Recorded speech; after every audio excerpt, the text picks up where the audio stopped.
সন্দেশখালী রাজ্য রাজনীতিতে অত্যন্ত চর্চিত একটি নাম।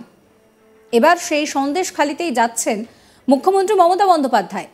আর তার আগে সন্দেশখালী তথা গোটা বসিরহাটকে কেন্দ্র করে বড় দাবি এক বিজেপি নেতার। রেখা পাত্রের বসিরহাটের সাংসদ হওয়া শুধুমাত্র সময়ের অপেক্ষা, দাবি করছেন এই বিজেপি নেতা। প্রসঙ্গত, গত লোকসভা নির্বাচনে বসিরহাট কেন্দ্রে বিজেপির হয়ে দাঁড়িয়েছিলেন রেখা পাত্র। নির্বাচনে পরাজিত হলেও বিধানসভা ভিত্তিক ফলাফলে সন্দেশখালীতে এগিয়ে রয়েছেন রেখা। আর সেই প্রসঙ্গ উত্থাপন করেই রাজ্যের বিরোধী দলনেতা শুভেন্দু অধিকারী বলছেন যে 2021 সালের নির্বাচনে যে সন্দেশখালীতে সুকুমার মাহাতো 70,000 ভোটে জিতেছিলেন, সেই সন্দেশখালীতেই গত লোকসভা নির্বাচনে বিজেপি 7,000 ভোটে লিড পেয়েছে। সন্দেশখালীতে মমতা বন্দ্যোপাধ্যায় গেলেও কোনো লাভ হবে না বলেই দাবি করছেন শুভেন্দু অধিকারী। কি বলছেন তিনি, শোনাবো আপনাদের। বাসন্তী এক্সপ্রেসওয়ে সহ বিস্তীর্ণ এলাকা যে আমাদের হাতের বাইরে চলে গেছে, এর সমস্যার সমাধান করা দরকার, দরকার। এই বাংলার জনগণকে ঐক্যবদ্ধ হতে আবেদন করব। তৃণমূলের পায়ের তলার মাটি নরম হচ্ছে বলে কি মুখ্যমন্ত্রী সন্দেশখালী যাচ্ছেন? কোনো লাভ হইব না। গত লোকসভা নির্বাচনে সন্দেশখালী থেকে আমরা 7,000 ভোটে লিড নিয়েছি। যে সন্দেশখালী থেকে 21-এর নির্বাচনে সুকুমার মাহাতো 70,000 ভোটে জিতেছিলেন, সেই সন্দেশখালী থেকে ভারতীয় জনতা পার্টি 7,000 লিড নিয়েছে।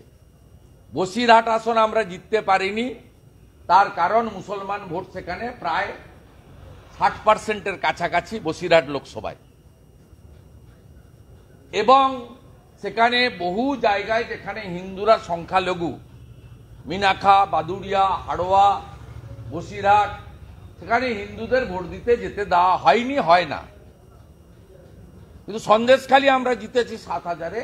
মুখ্যমন্ত্রী যেদিন যাবেন তার পরের দিন মুখ্যমন্ত্রীর মতো অত টাকা খরচ করে হয়তো পারবো না, ওটা সরকারের টাকা, কিন্তু আমি জনসংযোগ করতে যাব। সন্দেশখালীটা বিজেপির জায়গা, আর কঠিন সময়ে বিরোধী দলনেতা তাদের পাশে ছিল, আজও আছে। ঘনিষ্ঠ যোগাযোগ তাদের সঙ্গে আমার প্রত্যেকটা বুথে গ্রামে আছে। সন্দেশখালী মমতা ব্যানার্জির কোনো লাভ হবে না। আপনি যদি সেখানকার হিন্দু পরিবারগুলোকে, জনজাতি পরিবারগুলোকে 1 কোটি টাকা করে দেন, অভাব আছে নিয়ে নিতে পারে, সরকারি টাকা আপনি অ্যাকাউন্ট ট্রান্সফার করে দিতে পারেন। আপনি শুনে রাখুন মমতা ব্যানার্জি, সন্দেশখালীর কোনো হিন্দু, বিশেষ করে তফসিলিরা এবং জনজাতিরা, তারা আপনাকে ভোট দেবে না। আপনাকে ভোট দেবে পিঠা তৈরি করা শেখ শাহজাহান এবং তার কোম্পানি। উল্লেখ্য, লোকসভা নির্বাচনের আগে দফায় দফায় উত্তপ্ত হয়েছিল এই সন্দেশখালী। বারবার বিক্ষোভের মুখে পড়তে দেখা গিয়েছিল তৃণমূল নেতাদের। দফায় দফায় মহিলারা যখন থানা ঘেরাও করছিলেন, তখন অনেকেই প্রশ্ন তোলেন যে কবে সেখানে যাবেন মমতা বন্দ্যোপাধ্যায়। শেখ শাহজাহানের গ্রেফতারির পরও সেই একই প্রশ্নই উঠেছিল। আর এবার সেই সন্দেশখালীতেই যাচ্ছেন মুখ্যমন্ত্রী মমতা বন্দ্যোপাধ্যায়। মুখ্যমন্ত্রী নিজেই জানান যে ভোটের আগে তাকে বারবার প্রশ্ন করা হয়েছিল যে কেন তিনি সন্দেশখালী গেলেন না। তিনি বলেছিলেন পরে যাবেন। এবার 30শে ডিসেম্বর মমতা বন্দ্যোপাধ্যায় সন্দেশখালী যাচ্ছেন। স্টেজে কি পরিকল্পনা রয়েছে তার, সেই বিষয়ে তিনি বিস্তারিত জানিয়েছেন। কি বলছেন তিনি, শোনাবো।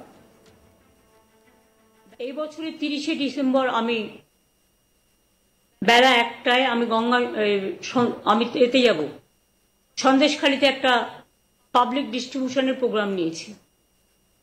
কারণ ইলেকশনের আগে আমাকে অনেকে জিজ্ঞেস করেছিল, দিদি আপনি সন্দেশখালী গেলেন না। আমি বলেছিলাম আমি যাব, পরে যাব। সুতরাং সেই জন্যই আগামী 30 তারিখ বেলা 1টায় আমার অফিসিয়াল প্রোগ্রাম সন্দেশখালীতে থাকবে। এটা হচ্ছে গভর্নমেন্টের পাবলিক ডিস্ট্রিবিউশন প্রোগ্রাম। ইতিমধ্যে আপনারা জানেন যে আমরা যেগুলো আমাদের কাছে পেন্ডিং ছিল, বিভিন্ন লক্ষ্মীর ভান্ডার থেকে শুরু করে, বাংলার বাড়ি থেকে শুরু করে, আমরা অনেকটাই করতে পেরেছি। তার মধ্যেও জেলাতেও কিছু থাকে কাজ, সেগুলো প্রায় 20,000 মানুষের কাছে ওই মিটিং থেকে বিভিন্ন পরিষেবা তুলে দেওয়া হবে ক্যাম্প ওয়াইজ করে। স্টেজ থেকে আমি হয়তো বড় জোর 100 জনের হাতে তুলে দিতে পারবো। 6 তারিখে গঙ্গাসাগর যাব, আমি পৌঁছে আপনাদের প্রোগ্রামটা আগে জানিয়ে দিচ্ছি, যেহেতু আপনারা 5 তারিখে যাবেন। আমি প্রথমে যাব ভারত সেবাশ্রম সংঘে, কারণ কপিল মুনি আশ্রমের মহারাজ তিনি একটু বয়োজ্যেষ্ঠ, একটু বিশ্রাম নেন। আমি তার বিশ্রামে ব্যাঘাত ঘটাতে চাই না। ওরা 4টে মন্দির খোলে, কাজে আমি ভারত সেবাশ্রমটা আগে করে নেব, করে নিয়ে তারপর ওখান থেকে কপিল মুনির আশ্রম দর্শনে যাব। এবং এ ব্যাপারে আমাদের রিভিউ মিটিং হয়ে গেছে, সেটাও আপনারা জানেন। আর সেই সন্দেশখালিতে মমতা বন্দ্যোপাধ্যায়ের পা রাখার আগেই এবার বড় দাবি করলেন শুভেন্দু অধিকারী। শুভেন্দু অধিকারী পরিষ্কার দাবি করছেন যে রেখা পাত্র সেখানে জয়ী হয়েছেন, অর্থাৎ এই মুহূর্তে দাঁড়িয়ে এই সন্দেশখালিকে কেন্দ্র করে রাজনীতির পারদ নতুন করে বাড়ছে। সন্দেশখালি বরাবরই রাজ্য রাজনীতির একটি চর্চিত নাম, আর এবার সেখানেই যাচ্ছেন মুখ্যমন্ত্রী মমতা বন্দ্যোপাধ্যায়। তার আগে এই বসিরহাটকে নিয়েই কিন্তু বড় দাবি করলেন শুভেন্দু অধিকারী। রেখা পাত্রর বসিরহাটে সাংসদ হওয়া শুধুমাত্র সময়ের অপেক্ষা বলে দাবি করলেন রাজ্যের বিরোধী দলনেতা শুভেন্দু অধিকারী।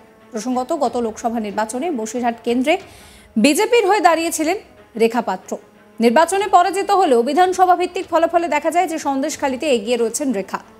আর সেই প্রসঙ্গ উত্থাপন করে রাজ্যের বিরোধী দলনেতা শুভেন্দু অধিকারী বলছেন যে 2021 সালের নির্বাচনে যে সন্দেশখালিতে সুকুমার মাহাতো 70,000 ভোটে জিতেছিলেন, সেই সন্দেশখালিতেই গত লোকসভা নির্বাচনে বিজেপি 7,000 ভোটে লিড পেয়েছে। সন্দেশখালিতে মমতা বন্দ্যোপাধ্যায় গেলেও কোনো রকম কোনো লাভ হবে না বলেই বড় দাবি করছেন শুভেন্দু অধিকারী। শোনাবো আপনাদের আরো একবার কি বলছেন তিনি। বাসন্তী এক্সপ্রেসওয়ে সহ বিস্তীর্ণ এলাকা যে আমাদের হাতের বাইরে চলে গেছে, এর সমস্যার সমাধান করা দরকার, দরকার। এই বাংলার জনগণকে ঐক্যবদ্ধ হতে আবেদন করব। তৃণমূলের পায়ের তলার মাটি নরম হচ্ছে বলে কি মুখ্যমন্ত্রী সন্দেশখালি যাচ্ছেন? কোনো লাভ হইব না। গত লোকসভা নির্বাচনে সন্দেশখালি থেকে আমরা 7,000 ভোটে লিড নিয়েছি। যে সন্দেশখালি থেকে 21-এর নির্বাচনে সুকুমার মাহাতো 70,000 ভোটে জিতেছিলেন, সেই সন্দেশখালি থেকে ভারতীয় জনতা পার্টি 7,000 লিড নিয়েছে। বসিরহাট আসন আমরা জিততে পারিনি, তার কারণ মুসলমান ভোট সেখানে প্রায় 60%-এর কাছাকাছি বসিরহাট লোকসভায়, এবং সেখানে বহু জায়গায় যেখানে হিন্দুরা সংখ্যালঘু, মিনাখা, বাদুড়িয়া, হাড়োয়া, বসিরহাট, সেখানে হিন্দুদের ভোট দিতে যেতে দেওয়া হয়নি, হয় না। কিন্তু সন্দেশখালি আমরা জিতেছি 7,000-এ। মুখ্যমন্ত্রী যেদিন যাবেন তার পরের দিন। আপনারা সাবস্ক্রাইব করবেন আজ তাক বাংলার ইউটিউব চ্যানেলকে, ফলো করবেন হোয়াটসঅ্যাপ চ্যানেল এবং অবশ্যই নজর রাখবেন ইউটিউব স্ট্রিমিং এর দিকেও।